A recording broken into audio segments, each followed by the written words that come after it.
Hello everyone.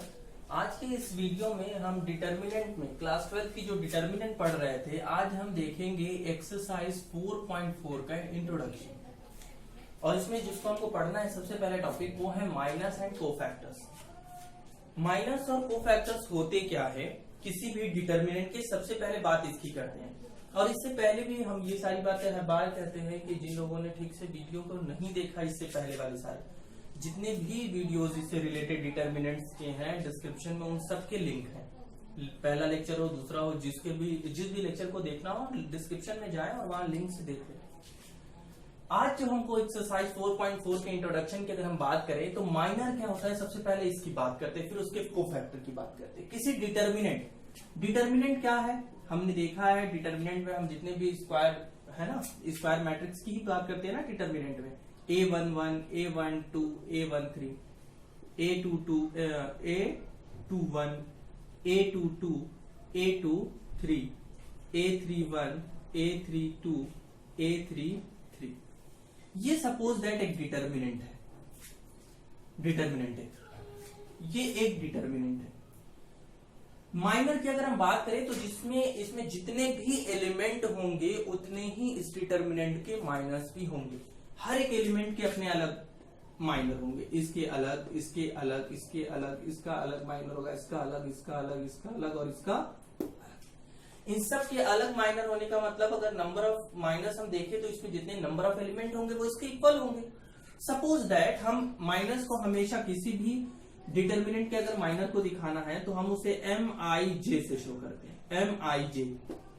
अब IJ क्या है, ith row and jth column, ये हम सबको पता है। I क्या है, नंबर ऑफ रो, J क्या है, number of column. Suppose that हमको ये निकालना है, किसका, A11 माइनर ऑफ A11। ये होगा कैसे, अगर इस एलिमेंट का हमको माइनर निकालना है तो ये जिस रो और जिस कॉलम में होगा पहले तो उसे कैंसिल मान लें, ये और ये कैंसिल, तो क्या बचा हमारे पास, A22, A23, A32, A33। यही इसका क्या हो गया, माइनर ऑफ A11, और इसे हम शो करेंगे M11 से। A22, A23, A32, A33।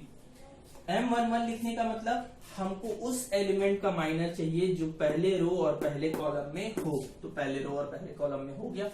अगर कोई हमसे पूछता है कि बताइए M23 यानी माइनर ऑफ A23 का मतलब वो एलिमेंट जो सेकेंड रो और थर्ड कॉलम में हो, तो A23 सेकेंड रो और थर्ड कॉलम में यही वाला एलिमेंट है। तो ये जिस रो और जिस कॉलम में उसको क्या कर ले, कैंसिल कर लेते हैं दिमाग से, तो हमको ये दिखता है, ये दो एलिमेंट और ये दो एलिमेंट, तो कौन से हैं determinant, A11, A12, A31, A32। ये हो गया। इस तरह से हम क्या करते हैं, फाइंड आउट करते हैं। तो हमने अभी भी कहा कि जितने एलिमेंट होंगे उतने ही हम माइनर से क्या कर सकते हैं, निकाल सकते हैं हर एक एलिमेंट के लिए। फॉर एग्जाम्पल अगर हम देखें कि अगर हम मान लीजिए एक एग्जाम्पल लेते हैं, चलिए यहीं से देखते हैं कौन सा है। क्वेश्चन नंबर 19 देखिएगा, ये एग्जाम्पल होगा, एग्जाम्पल 19 है 1 2 3 4 5 6 7 8 9। अगर आपसे पूछ लेता है माइनर ऑफ 6, इसका 6 का माइनर निकालना है तो आप कैसे निकालेंगे, इसका क्या होगा, इसको और इसको डिलीट करेंगे तो आएगा क्या, 1 2 7 8, 1 2 7 8। माइनर ऑफ 6 निकल गया, ठीक है ना। बात समझ में आई, माइनर ऑफ एलिमेंट 6 हमने निकाल लिया। ऐसे भी पूछता है कि minor of element 2, minor of element 3, minor of element 8, तो 8 का होगा क्या करेंगे, इसको और इसको कैंसिल करेंगे, 1 3 4 6, ऐसे करते चले जाएंगे। ये रहा कि माइनर कैसे निकालते। अब जिन लोगों को माइनर समझ में आ गया हो उनके लिए कोफैक्टर कोई बड़ी बात नहीं है। जब हमने एक बार माइनर को अच्छे से समझ लिया तो कोफैक्टर में कुछ करना ही नहीं है, छोटी सी वैल्यू है वहां। तो हम इसे मैथमेटिकली दिखाएंगे कैसे, किससे दिखाएंगे, MIJ से इसे क्या करेंगे, डिनोट करेंगे, जहां I ये शो करता है कि कौन सा रो है और J jth column, ith row and jth column. M11 M23 ये निकालकर हमने दिखाया भी। आइए इसी से अब समझते हैं कि को फैक्टर क्या है।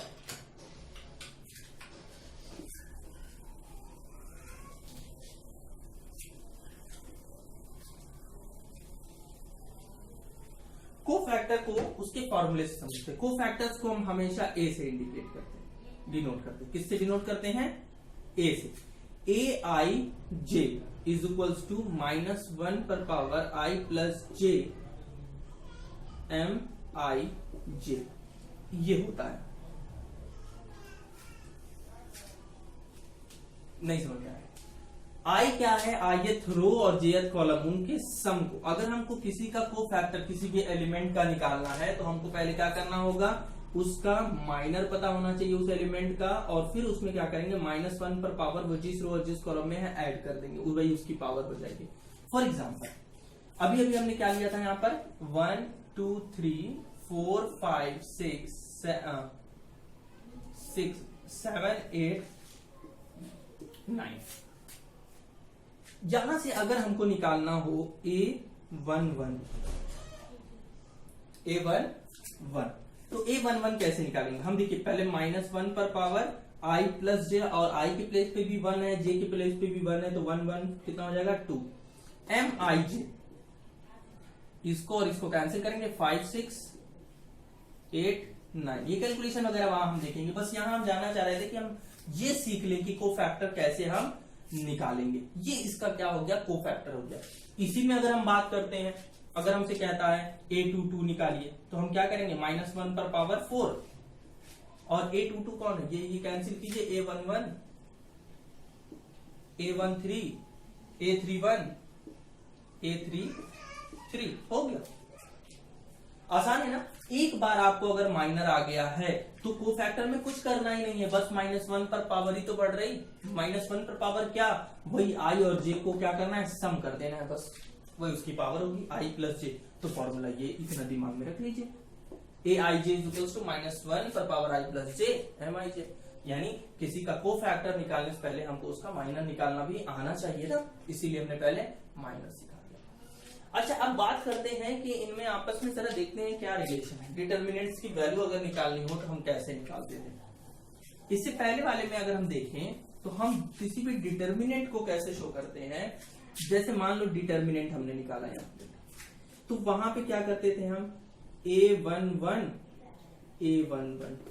को फैक्टर एलिमेंट A11 जो एलिमेंट ले रहे हैं उसके साथ अगर उसके को फैक्टर को मल्टीप्लाई कर दिया जाए, प्लस A12 इंटू A12 उसके को फैक्टर, एलिमेंट और उसके को फैक्टर को मल्टीप्लाई करके ऐड कर दिया जाए किसी भी रो या किसी भी कॉलम। A13 तो हमको उस डिटर्मिनेंट की वैल्यू क्या होगी, वही डिटर्मिनेंट मिल जाएगा। अगर उनके को फैक्टर दिया हो ना तो उनके डिटर्मिनेंट्स की वैल्यू को भी हम फाइंड आउट कर सकते हैं। इससे कैसे, जरा ये देखिए, जरा याद करो, हमने वहां आपको यही ना कहा था ये माइनस, ये plus minus plus minus plus minus plus minus plus, कैसे आया था? आप हम यहाँ पर नया पढ़ क्या रहे हैं, -1 पर पावर आई प्लस जे। जरा ये देखिए, 1 + 1 2 इवन नंबर है ना, माइनस पर जब भी इवन नंबर होगा वो पॉजिटिव ही वैल्यू देगा, इसीलिए इसको पॉजिटिव हम डायरेक्ट ले लेते थे। A12 3 आएगा ना, माइनस पर निगेटिव नंबर है, उस पर पावर निगेटिव ऑड नंबर आएगा, 1 3 ऑड आया ना, तो ये भी निगेटिव। ये देखिए, ये भी इवन आ रहा तो ये पॉजिटिव, ये ऑड आ रहा तो ये negative, even positive odd negative, even positive odd negative, even positive. 3 + 3 6, -1 पर पावर 6 वो पॉजिटिव वैल्यू देगा। यही वजह थी कि हम ऐसे लिख लेते थे। तो करते क्या थे हम, जरा आप खुद देखिए, अगर आप यहां देखें A11 हम लिखते थे तो इसको कैंसिल करके इसी का तो मल्टीप्लाई करते थे। अगर हम R1 के अलावा एक्सपेंशन करें और इस डिटर्मिनेंट की वैल्यू को फाइंड आउट करें तो क्या लिखेंगे, A11 A22 A23 A32 A33, और यहां हम ज्यादा से ज्यादा क्या करेंगे, अगर इसे पढ़ रहे हैं A11 तो यहां -1 पर पावर 2 ही तो करेंगे और ये पॉजिटिव ही वैल्यू देगा। देखिए यही तो लिखा है यार। इसका एक्सपेंशन फिर जहां करते थे तो माइनस लेते थे, मत लीजिए आप, ऐसे ही चलिए, प्लस A12 तो हम -1 पर पावर अगर 3 करते हैं तो ये तो माइनस आएगा ही ना आएगा। अब देखिए यहाँ पे क्या हो जाएगा, इसको और इसको कनेक्ट करेंगे, A21 A23 A31 A33, बात समझ में आई, प्लस A13 -1 पर पावर 4। देखिए ये भी पॉजिटिव वैल्यू देगा और हम इसे डायरेक्ट पॉजिटिव ले लेते थे, बात तो वही होती थी। और फिर इसको रो और इसकी कॉलम कैंसिल करके A21 A22 A21 A22 A31 A32 हो गया। क्या लिखा है देखिए, आखिर में यही तो लिखा है, cofactor of A11, cofactor of A12, cofactor of A13।